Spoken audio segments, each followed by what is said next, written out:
스마트 기기로 집안의 가전제품을 제어하는 스마트 홈 시장이 커지고 있는데요. 우리 시간으로 내일부터 미국에서 열리는 세계 최대 규모의 가전전시회에 다양한 기술이 소개될 예정입니다. 김희용 기자입니다. 최대 가전전시회 CES 개막 전날, LG전자가 새 스마트폰을 깜짝 공개했습니다. We are proud to introduce the LG G Flex 2. 1GB 영화 한 편을 27초 만에 내려받을 수 있는 세계에서 가장 빠른 속도를 내세웁니다. 이런 스마트 기기들을 통해 집안의 모든 장치를 제어하는 이른바 스마트 홈이 이번 전시회의 핵심 주제입니다. I'm coming home. 착용용 스마트 기기를 통해 말 한마디로 조명과 오디오, 에어컨 등을 작동할 수 있고 Pick me up. 주차해뒀던 자동차도 부를 수 있습니다. 삼성전자는 자체 개발한 타이젠 운영체제를 적용한 스마트 TV를 선보였습니다. 세계 시장 1위인 TV를 이용해 다른 가전제품을 제어하고 스마트폰과도 자유자재로 연동되는 생태계를 만들겠다는 겁니다. It's not science fiction anymore. I would argue that the age of the Internet of Things has already started.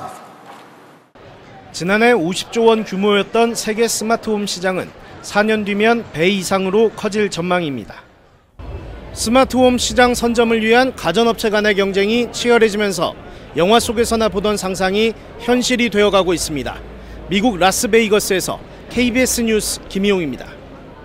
최대의 관심은 역시 TV입니다. 세계 시장 점유율 1, 2위인 우리 기업들이 이번에는 어떤 신제품을 선보일까요? 현지에서 오상영 기자입니다. 삼성의 신제품 SUHD TV입니다. 신소재인 퀀텀닷을 활용해 기존 UHD 화질과의 차별화를 선언했습니다. 지금까지 경험하지 못한 생생한 화질을 구현한 똑똑한 TV입니다. 이번에 처음 공개된 SUHD TV입니다. 기존 LED TV보다 2.5배 밝고 선명도는 64배 높였습니다. LG전자는 다양한 OLED UHD TV를 선보이며 더 이상의 화질은 없다는 자신감을 선보였습니다. 40인치부터 105인치까지 평면과 곡면으로 가는 다양한 제품군을 내놓고 가격을 낮추겠다는 입장입니다. OLED를 통해서 화질을 선도해 나가면서 고객에게 다른 차원의 그 고객 가치를 만들어 나가도록 하겠습니다. 또 다른 관심사는 사물 인터넷. 모든 가전제품이 인터넷으로 연결된다면 그 중심은 역시 TV가 될 것으로 보고 업체들마다 더 똑똑해진 스마트 TV를 선보였습니다. Brings the best of live TV and also an extensive catalog of the latest programming. 2015년의 시작과 함께 고화질, 첨단 TV를 향한 각축전이 더 치열해지고 있습니다. 라스베이거스에서 MBC 뉴스 오상현입니다. 네, 올해 삼성은 퀀텀닷, 또 LG는 OLED 기술로 세계 고화질 TV 경쟁에 승부수를 던졌다고 했는데요. 그렇다면 박영회 기자, 이 퀀텀닷과 OLED 어떤 기술인가요? 네, 먼저 지난해 LG전자가 처음으로 UHD급 화질을 구현해낸 OLED TV입니다. 하나의 판에서 빛도 내고 색도 내기 때문에 얇고 화질이 좋지만 다소 비싼 게 흠입니다. 반면 올해 나온 퀀텀닷은 기존 디스플레이인 LCD TV를 진화시킨 겁니다.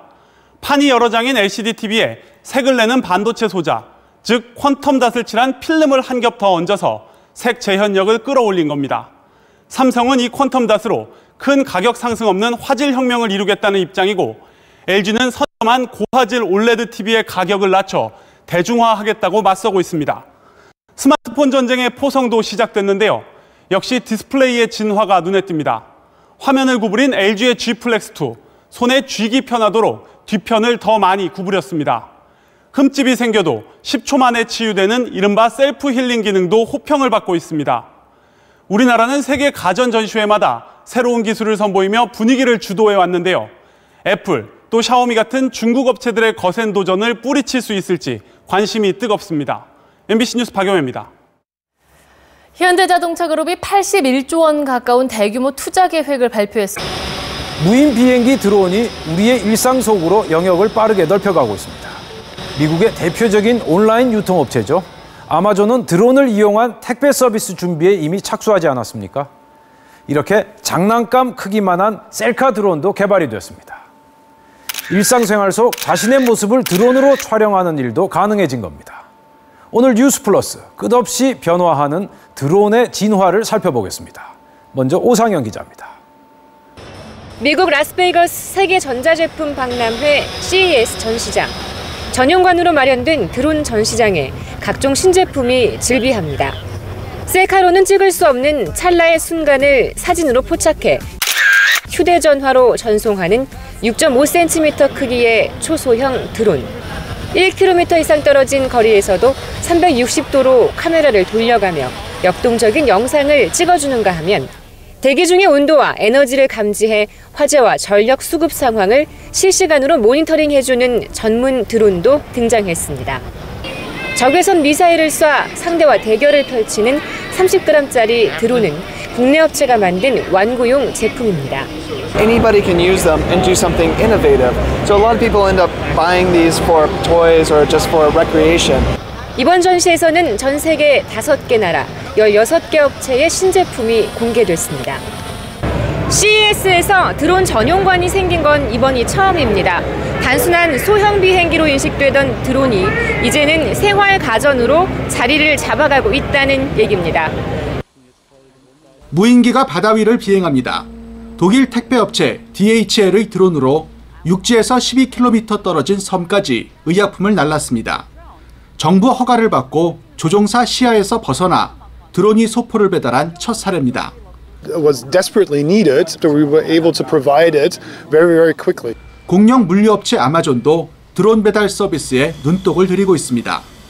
이미 5년 경력 이상의 드론 조종사 채용에 나섰는데 전체 택배 물량의 약 80%가 3kg 이하란 걸 감안한 포석입니다. 위급 상황, 접근이 어려운 곳에서 드론은 더욱 빛을 발합니다. 의료 장비를 실은 앰뷸런스 드론은 환자의 생존율을 최고 80%까지 높이는 것으로 분석됐습니다. 차량이 막히면 전방에 무슨 일이 있는지 드론을 띄워 알아볼 수 있습니다.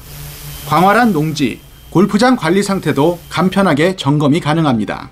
드론의 쓰임새가 다양해지면서 사용자들의 욕구를 충족시켜줄 이른바 맞춤형 드론의 개발이 한층 가속화될 전망입니다. 드론의 안전성에 대한 우려도 존재합니다. 지금 이 영상을 보시면 여객기가 마치 고개 비행을 하듯이 드론을 간신히 스쳐 지나갑니다. 실제로 드론 추락 사고로 인한 인명피해도 속출하고 있는데요. 하지만 각국은 이런 위험을 통제하기 위한 제도적 보완책을 마련해가며 드론 개발에 적극적으로 나서고 있습니다. 최근 5년간 미국 내 드론 수는 3배 이상 급증했고 시장 규모도 매년 8%씩 성장해 오는 2020년엔 12조 원에 이를 거란 전망도 나오고 있습니다. 그렇다면 우리 드론 산업의 현주소는 어떤지 짚어봤습니다. 국내의 한 드론 수입 업체. 국내 대형 택배사들과 중국산 드론을 배송용으로 개조하는 작업을 진행 중입니다. 하지만 막상 택배에 투입되면 현재로선 불법일 가능성이 큽니다. 10년 전에 만들어진 법 규정에 따르면 드론의 주파수 출력은 10mW까지로 제한돼 있는데 이 수준으론 비행 반경이 기껏해야 1km 안팎에 불과하기 때문입니다. 또 드론이 송출하는 영상을 보면서 조종하는 것도 불가능합니다. 모든 헬리캠을 날리는 분들이, 드론을 날리는 분들이 잠재적인 범죄자인 거죠. 우리나라에서는 지금 현재 할 수 있는 게 그다지. 이렇다 보니 세계 8위 수준의 기술을 갖고도 양산 체제를 갖춘 국내 상업용 개발 업체는 단 한 군데에 그치고 있는 실정. 현실적인 제도 정비가 시급합니다. MBC 뉴스 염규현입니다.